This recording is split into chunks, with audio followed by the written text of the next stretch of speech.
इनको लगता है कि ये पार्टी विरोधी हो गया, तो उन्होंने शोकॉज पूछा, हमने राष्ट्रीय अध्यक्ष जी को अपना इस्तीफा भेज दिया। इनको लगता है कि ये पार्टी विरोधी हो गया, तो उन्होंने शोकॉज पूछा, हमने राष्ट्रीय अध्यक्ष जी को अपना इस्तीफा भेज दिया। भारतीय जनता पार्टी ने पूर्व केंद्रीय मंत्री आरके सिंह पर पार्टी विरोधी गतिविधियों में संलिप्त होने का आरोप लगाया है और उनको कारण बताओ नोटिस देकर उनको पार्टी से सस्पेंड किया है। आरके सिंह जी हमारे साथ हैं। आप लगातार बोल रहे थे कि जो भ्रष्ट लोग हैं उनको टिकट ना दिया जाए। कौन सी ऐसी पार्टी विरोधी आपने गतिविधि कर दी कि पार्टी ने आपको सस्पेंड किया? मेरी जानकारी में तो कोई ऐसा बयान मेरा नहीं है जो कि पार्टी विरोधी कहा जाए। मेरा बयान तो सब पार्टी हित में ही था। ये पार्टी हित में है, लोक हित में है और राष्ट्र हित में है कि आपराधिक पृष्ठभूमि के लोग राजनीति में नहीं आए और राजनीति से उनको बढ़ावा न मिले। तो मैंने यही तो कहा, लेकिन इनको लगता है कि ये पार्टी विरोधी हो गया, तो उन्होंने शोकॉज पूछा, हमने राष्ट्रीय अध्यक्ष जी को अपना इस्तीफा भेज दिया। आपने कारण बताओ नोटिस का जवाब देने के बजाय इस्तीफा दे दिया? हाँ, इस्तीफा दे दिया। और कारण बताओ नोटिस के उत्तर में हमने पटना कार्यालय से जो आया था, हमने पूछा कि आपने ये तो बताया नहीं कि कौन सी हमारी गतिविधि या बयान पार्टी विरोधी है जी क्या, जबकि हमने कहा कि भ्रष्ट लोगों को या आपराधिक पृष्ठभूमि के लोगों को आप टिकट न दें, तो ये पार्टी विरोधी कहाँ से हो गई। खैर, आपने पूछ ही लिया स्पष्टीकरण, तो मैं चला और मैंने अपना इस्तीफा भेज दिया।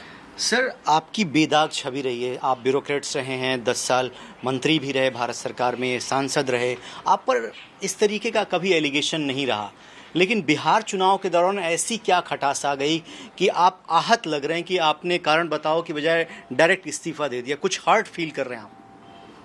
अरे जनाब, आप हमसे पूछेंगे नहीं कि कौन से, ये आप हमको बताएंगे नहीं कि पार्टी विरोधी कौन सी गतिविधि है। मेरे ख्याल से तो ये पार्टी के ये सबको सुनना चाहिए।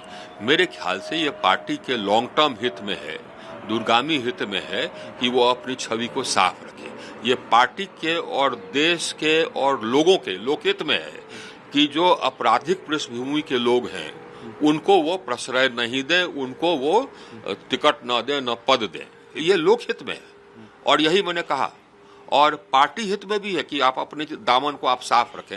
आप कैसे कह रहे थे कि हाँ साहब, से जंगल राज था लालू के समय में, अगर आप क्रिमिनल्स को टिकट दीजिएगा तो आप जंगल राज से कम है क्या? ये तो है।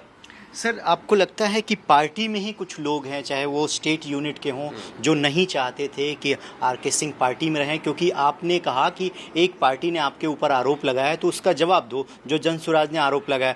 तो क्या कई लोग ऐसे थे पार्टी के अंदर जो मिल गए, जो चाहते थे कि आप पार्टी से बाहर चलें? बिल्कुल बिल्कुल यही था। बहुत लोग हमारे इस पार्टी में रहने से असहज थे।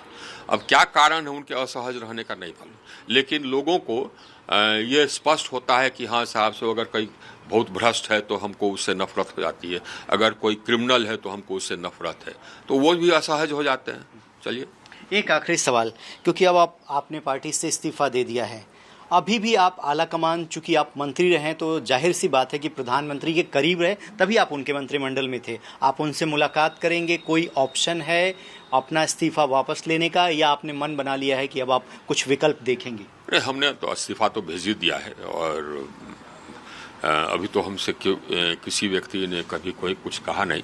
अगर कहेंगे तो देखेंगे। दूसरी पार्टी का ऑप्शन खुला रहेगा? अभी हमने कुछ सोचा नहीं, अभी तो आज हमने भेजा ही अपना इस्तीफा। तो चलिए, आरके सिंह जी, पूर्व केंद्रीय मंत्री, जिनका ये कहना है कि मैंने सिर्फ इतना कहा था कि जो भ्रष्ट लोग हैं उनको टिकट ना दिया जाए। अगर इस बयान को पार्टी विरोधी गतिविधि माना जाता है तो मैं अपने पद से इस्तीफा देता हूं, और उन्होंने अपने प्राइमरी मेंबरशिप से इस्तीफा पार्टी के राष्ट्रीय अध्यक्ष JP नड्डा को सौंप दिया है। वीडियो जर्नलिस्ट राकेश के साथ रविकांत राय, टाइम्स ऑफ भारत, दिल्ली।